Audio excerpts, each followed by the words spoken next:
Fala pessoal, boa tarde. Começamos mais um episódio 11, está acabando a primeira temporada, né? A gente está até ansioso para passar aí para vocês tudo que vem da segunda temporada, mas a gente vai guardar, vem surpresa, vem muita coisa legal. A gente está com dois convidados parceiros aí nossos do mercado.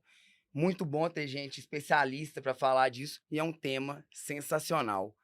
Bypass, como prevenir. Bruno, por favor, fale um pouco sobre você, sobre a C2T, fala um pouco pra gente, depois a gente vai passar para o Arthur. E é um prazer, primeiramente, recebê-los aqui, viu, gente? Obrigado pela presença aí. Meu nome é Bruno Castro, sou sócio do C2T ADV. Comecei no mercado imobiliário há 20 anos como estagiário de uma grande imobiliária. E aí, depois disso, eu trabalhei em escritório de advocacia, atendendo o mercado imobiliário. Nesses escritórios, eu conheci meu sócio, o Arthur Tomás e o Bruno Costa, e aí decidimos fundar um escritório nichado, focado em atender o mercado imobiliário. Daí surgiu o C2T. Muito legal. Arthur, fala pra gente um pouco aí da sua história, de como que você chegou até aqui, né?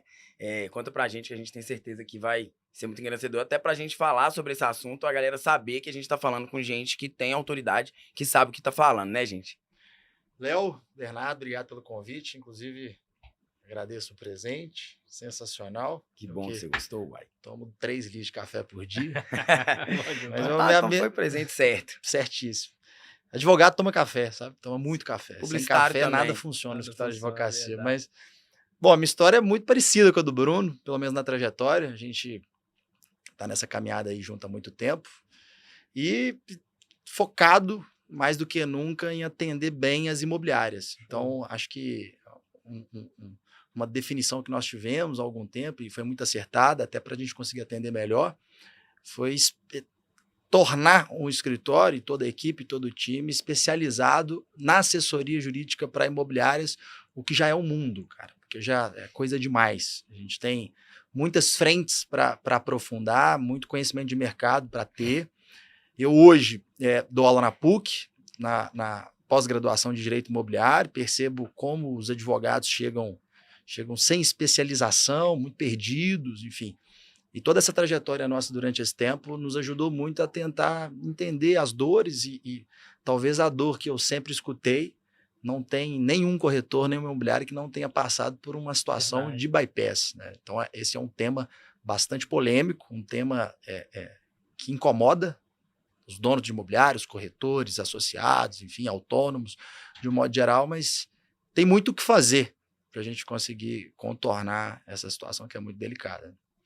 Muito legal, realmente é um assunto que ele permeia o mercado, a gente está no mercado há muito tempo, a gente, mesmo jeito que vocês com certeza ouvem isso desde sempre, e é uma deficiência, né, do mercado, um problema crônico, e a gente realmente, esse é um episódio muito legal, que a gente vai trazer aí, principalmente, o que é, gente, vou passar a palavra para vocês, mas também o principal é como prevenir, né?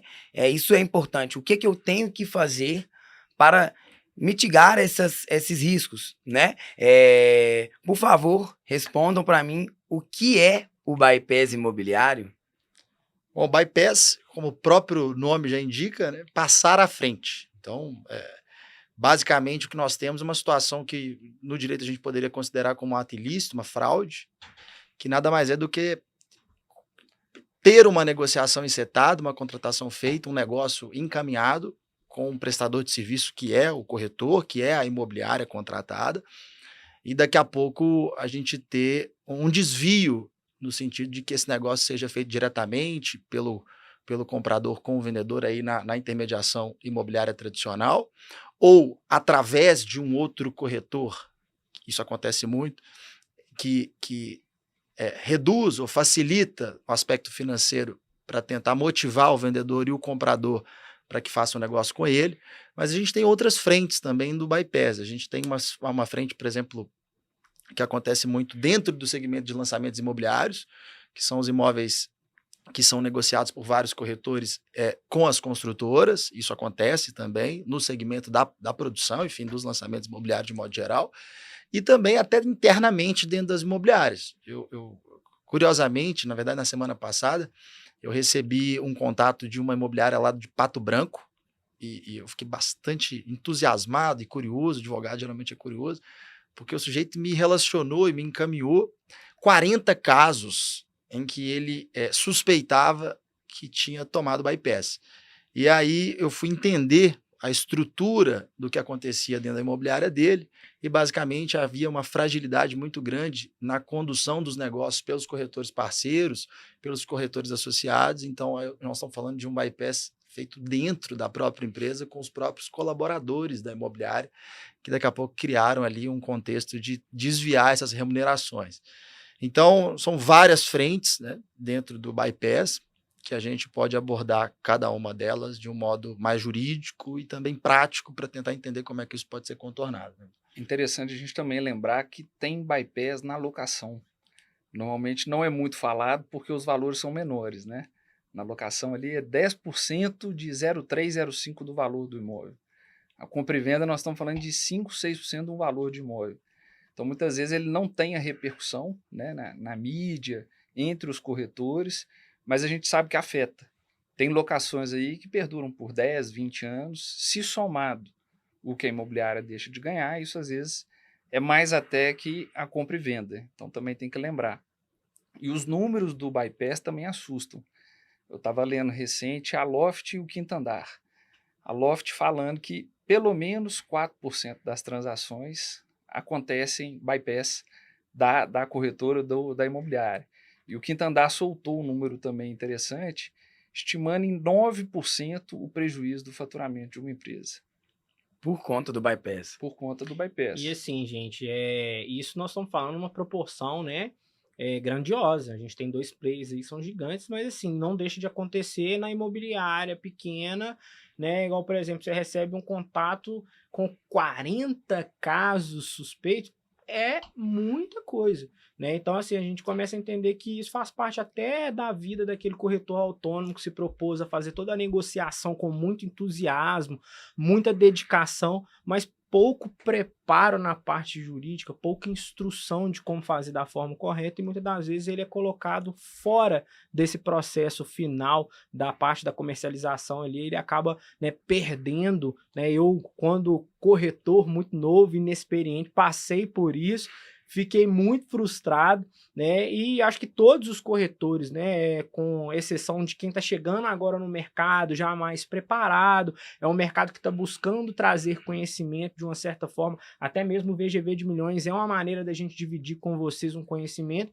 Então a gente começa a ter, né, a relação com o dá para fazer com o achismo ou dá para fazer com a certeza, com a chancela de 2 especialistas. Então, mais uma vez, gostaria demais de agradecer vocês, né, por vir aqui se propor, né, com a agenda, como a gente sabe que é muito cheia, a trazer para os corretores e para as imobiliárias essa visão e como a gente pode melhorar, né, essa questão num ponto de vista assim otimista, né? Como eu vou fazer hoje para que eu não sofra esse bypass de alguma forma, né? Eu vou fechar aí as arestas que eu tenho, né? Eu acho que a gente abordar sobre essas arestas é muito importante, principalmente igual a gente estava conversando agora há pouco.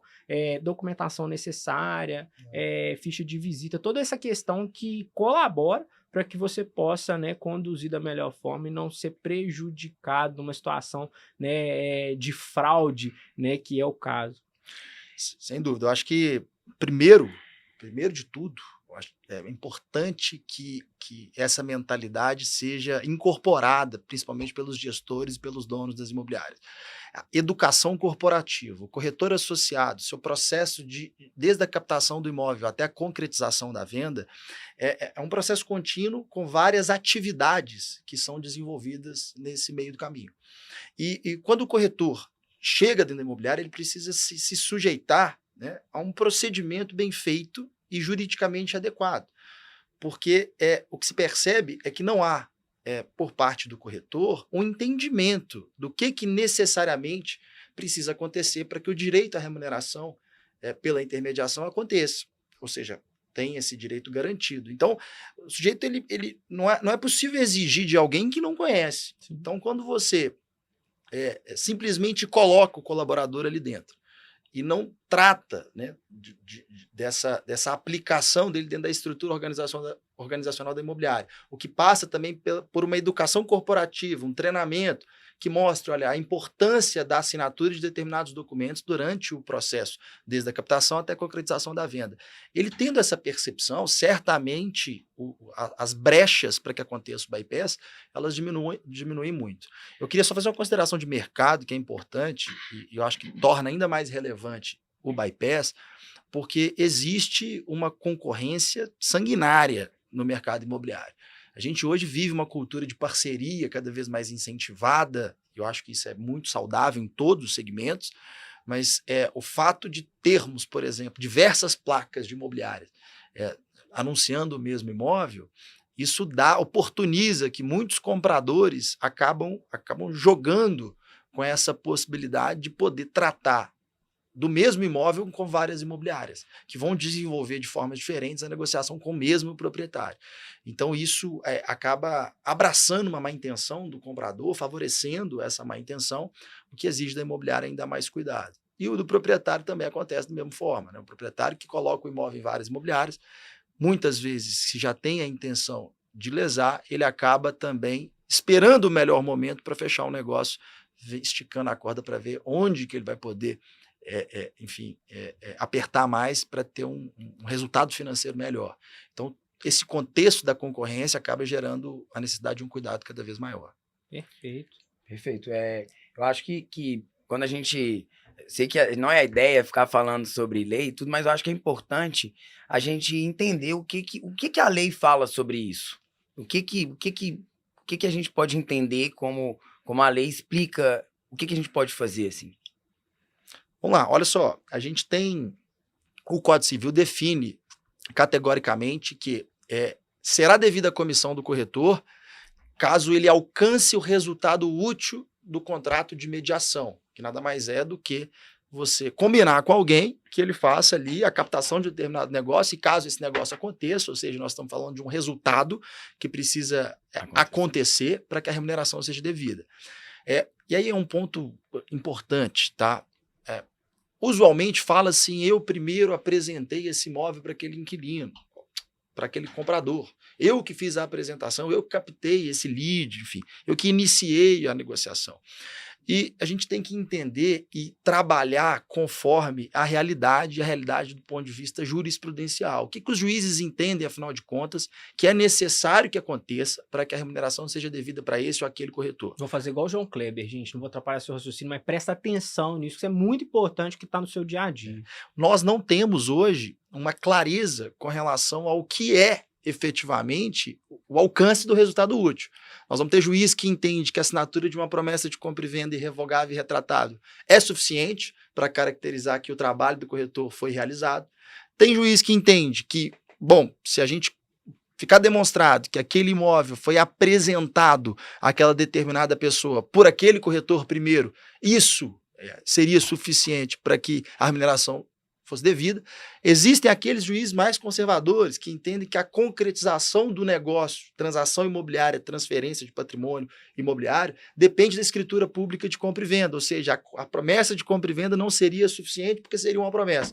Então, a gente precisaria chegar numa fase de concretização, que é o contrato de compra e venda, que é a escritura, efetivamente, para que efetivamente isso esteja caracterizado. Ou seja, num mar de entendimentos diversos, de jurisprudências muitas vezes contraditórias, que interpretam de formas diferentes, o que é que nos faz fazer? Dar um tiro de canhão numa formiga. Então, as imobiliárias, de um modo geral, os corretores precisam ter o cuidado de instrumentalizar, de materializar a realização daquele trabalho. E aqui eu até falo um ponto importante. Os juízes, de um modo geral, falam isso com muita tranquilidade, com muita clareza. Exigem muito dos corretores no que diz respeito à comprovação de que o trabalho de intermediação foi feito. Porque há uma sensação que é desprezível, inclusive, por parte de quem pensa assim, de que o corretor ganha muito. O corretor ganha muito para o trabalho que fez, para levar o sujeito naquele imóvel. Não se sabe, não se entende como é o processo de investimento, de captação, de estruturação de uma empresa do mercado imobiliário, das imobiliárias de modo geral, quantas visitas são feitas até que se chegue numa negociação que de fato será concretizada. Então, não há essa percepção por parte do jogador. Então, é preciso entender que, se você chega com uma documentação frágil, há uma tendência de desvalorização do trabalho, claro que por alguns juízes. Isso existe na prática. Ou seja, precisamos trabalhar certo. Trabalhar certo é ter primeiro o entendimento dos colaboradores com relação ao que é esse arcabouço legal e esse entendimento jurisprudencial, para a partir dali definir os processos que sejam processos seguros de materialização da prestação de serviço de intermediação e para garantir que, de fato, isso seja preservado lá na frente.